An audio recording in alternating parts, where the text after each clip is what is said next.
3 tomato plants, 45 pounds of fruit. Same backyard where I once pulled 12 tomatoes off 6 plants and called it a season.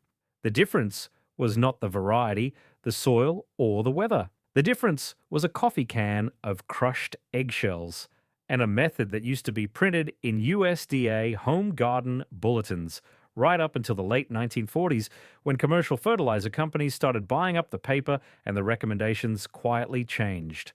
I tested the old method against modern advice for 4 seasons in my test bed. It is not close. Stay with me to the end because I'm also going to show you the one timing window most people miss.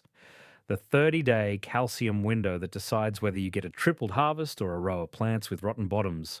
Before I show you the method, I want to tell you how I found it because the story matters. A few winters ago, I went down a rabbit hole reading old USDA farmers' bulletins from the Depression and the Victory Garden years. These were the pamphlets the Extension Service sent out to home gardeners by the millions. And in the bulletins printed between roughly 1935 and 1947, the calcium recommendations for tomatoes were not what you read today. They were not crushed shells in the planting hole. They were dissolved eggshell solutions, buttermilk drenches, and 4-week calcium soaks timed to the flowering stage. Specific, quantified, repeated across multiple bulletin numbers in that Victory Garden series.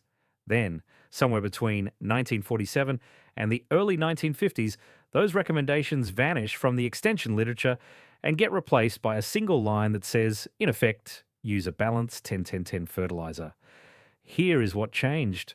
During the war, Haber-Bosch nitrogen plants in this country were built to turn atmospheric nitrogen into nitrate compounds for munitions. After 1946, those plants needed a peacetime market and they pivoted from ammonium nitrate explosives to ammonium nitrate fertilizer.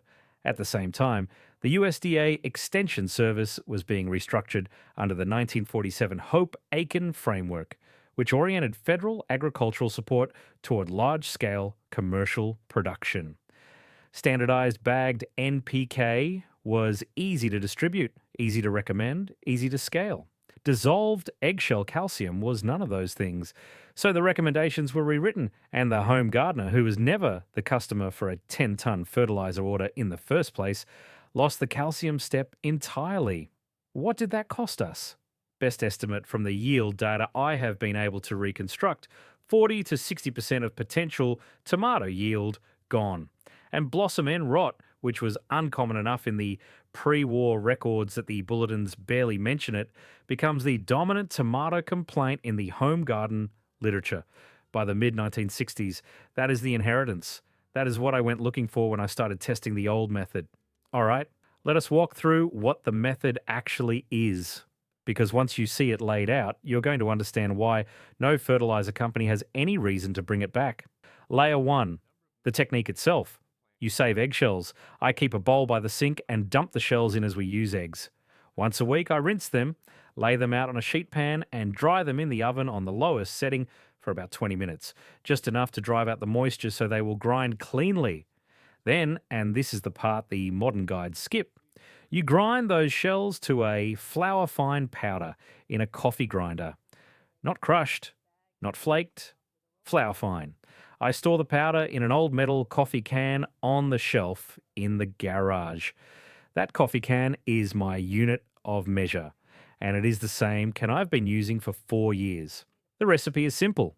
2 cups of eggshell powder, 1 cup of white vinegar, 1 gallon of water. You stir the vinegar into the powder first and it will fizz immediately. That is the reaction we want. Let it fizz uncovered in a 5-gallon bucket for about 24 hours, then top it off with a gallon of water and stir. That is your stock. You apply it as a root drench.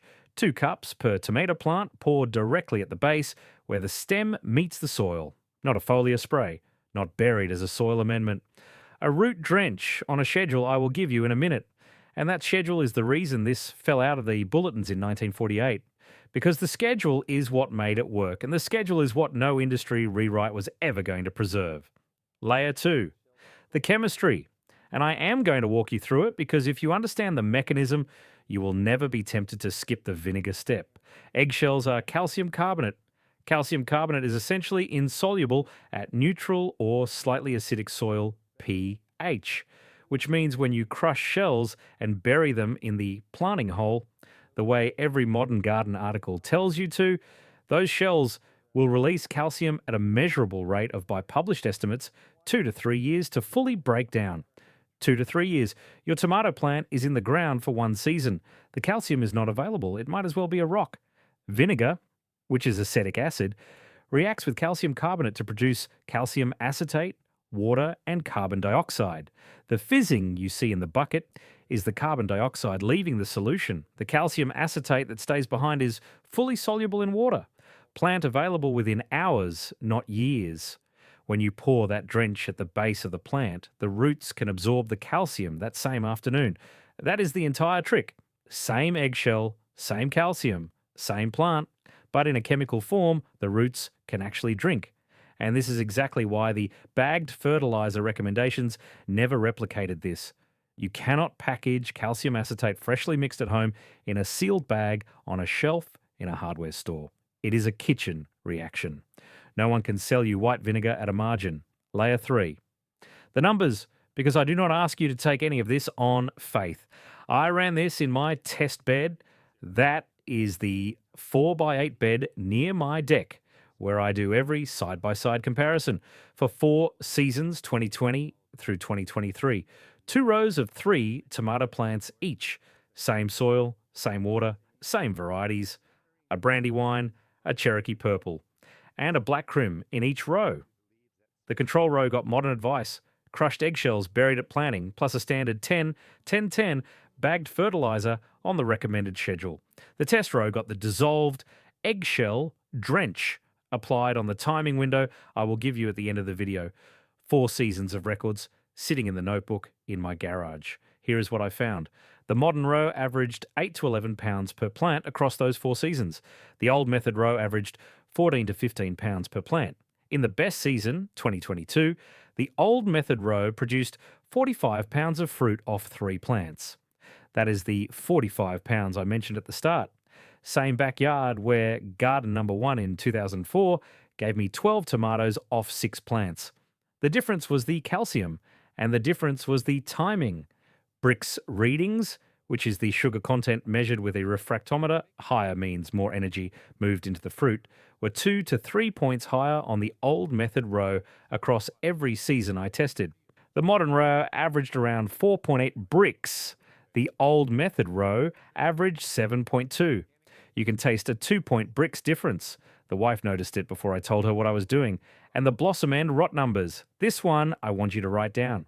The modern row, despite having crushed eggshells buried in every planting hole and a balanced fertilizer on schedule, lost 30 to 40% of its fruit to blossom and rot in 3 of the 4 seasons. The old method row across all 4 seasons lost 0. Not low, not reduced, 0. That is not noise. That is the calcium moving when the plant needs it to move, instead of sitting locked up in a shell that will not dissolve until 2027. Layer 4. And this is the part that even gardeners who already know about dissolved eggshells get wrong. The method does not work the same way at every stage of the plant's life. If you apply this drench in midsummer on a plant that has already set its fruit, on a tomato that is already swelling on the vine, nothing happens to that fruit. Calcium does not move once it is placed. Once a leaf has it, it is stuck there. Once a fruit cell wall has been built without it, you cannot retrofit that wall by adding calcium later in the season. The plant cannot rob calcium from old tissue and ship it forward to new tissue the way it can with nitrogen or phosphorus, which means the timing of when you apply this drench is not a minor detail. It is the whole thing. That is the part the modern guides skip. That is the part the bulletins from 1942 spelled out in 2 pages and the bulletins from 1952 reduced to a single line about balanced fertilization. And the reason this didn't survive the rewrite is that a window of timing cannot be printed on a fertilizer bag. The window is what I'm going to give you at the end of the video, because if you take only one thing from any of this, take the window. The drench is the tool. The window is the lock. It fits. Now, before we keep going, I want to share something with you. If what I am walking you through here is making sense, if you are starting to see how much of yield is a measurement problem rather than a luck problem, the full system this drench fits into is laid out in my book, Steve's 30-Day Maximum Yield Protocol. The Eggshell calcium drench is a flowering phase intervention. And Chapter 5, which is the 3-phase feeding calendar, establishment, flowering and fruiting, shows you exactly where this calcium step sits inside the larger schedule. With the Garden diagrams showing the amendment timing across all 3 phases, it is built on the same kind of testbed comparisons I just walked you through. The book is $17 at stevesgardenbooks.com. If you're watching on your television, point your phone camera at the QR code on the screen. If you're on a phone or laptop, the link is in the description right below this video. Go ahead and grab your phone now. Take your time. I will be right here when you get back. All right, let us keep going. I want to come back to the suppression piece because once you understand the economics, the rest of it stops looking like a conspiracy and starts looking like exactly what it was. A market reorganization that left the home gardener holding the loss. Here is what happened. The Haber-Bosch process, the chemistry that pulls nitrogen out of the air and fixes it into ammonia, was scaled up massively during the Second World War to produce ammonium nitrate for munitions. When the war ended in 1945, those plants did not shut down. They had capacity, contracts, and infrastructure. By 1946 and 1947, that wartime ammonia production was being converted to ammonium nitrate fertilizer for agriculture. The industry needed a peacetime market, and American agriculture was that market. At the same time, the USDA Extension Service was being restructured. The Hope-Aiken Act in 1947, real legislation, you can look it up, set the framework for post-war agricultural support, and the extension recommendations pivoted hard towards standardized commercial NPK formulations. Why? Because a bag 10-10-10 can be manufactured, branded, shipped, and sold at scale. A vinegar eggshell drench from your kitchen cannot. There is no patent on calcium acetate made from yesterday's breakfast. I want to be honest with you about the counter-argument. I am not going to pretend the chemistry was a scam. It was not. Synthetic fertilizer fed billions of people. The Green Revolution was real, and the people who built it were not villains. Commercial nitrogen has done extraordinary things at the scale of feeding a planet. That part I will not argue with. But the home gardener took the loss. Because the calcium step, the one specific intervention that made tomato yields double or triple, could not be packaged. It could not be branded. It could not be sold by the bag. So it got cut from the bulletins, and within 20 years, the extension publications were recommending a single calcium application at planting and calling it a day. Blossom end rot, which was uncommon in the pre-war records, became the dominant tomato complaint in the home garden by the 1960s. And it has stayed that way. I spent 17 years fighting that problem before I went back and read the old bulletins. 17 years of calcium tablets crushed into the soil. 17 years of Epsom salt, which does nothing for calcium, by the way, that is magnesium. 17 years of buying whatever the garden centre told me to buy. Every one of those seasons, the 1947 rewrite was still costing me yield. Now, I told you at the start I was going to give you the timing window, and this is the part most gardeners miss even after they learn about the drench. Here is what I mean. Calcium is immobile. Once a leaf has it, it is stuck there. The plant cannot pull calcium back out of an old leaf and ship it to a developing fruit. So the calcium has to be in the soil, in soluble form, at the exact moment the fruit cells are dividing. That moment is a window, and the window is 30 days long. It opens roughly 14 days before the first flower buds appear.